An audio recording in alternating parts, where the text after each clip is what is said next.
So Fulbright Fellowship are definitely our core program for us. In addition to that, we also have an Education USA team which helps you to guide to apply to US universities directly.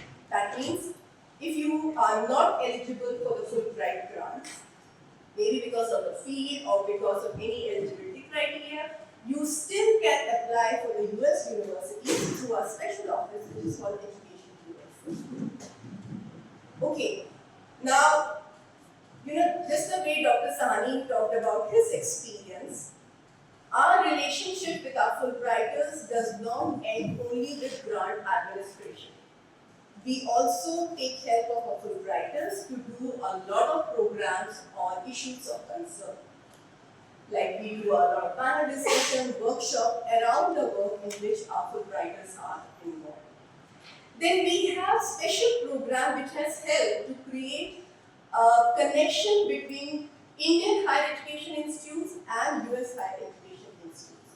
Like there's a program which we handles that's called the Fulbright-Nehru International Education Seminar. So that takes all the senior officials from the Indian university to a US campus for a 2 weeks program. If your grant is for 8 or 9 months, you're obviously for postdoc, as I said, 8 or 24 months, and for academic and professional excellence, if it is 8 or 9 months, you are eligible to take one dependent along with you. Which means, if your dependent is staying with you for 80% of the grant duration. मतलब अगर आपका grant 8 महीने का है, so your dependent should be with you in the US for at least 7 months, or 6.5 months to 7 months.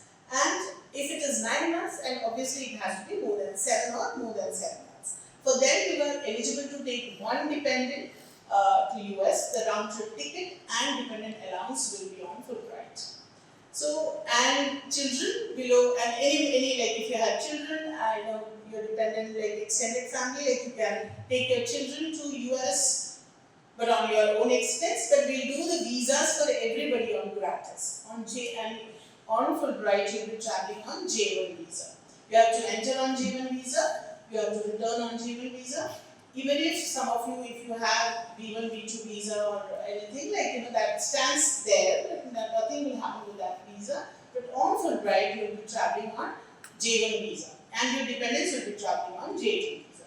So this is one, the plus, the add-on, like I can say incentive for the faculty and the researchers who apply for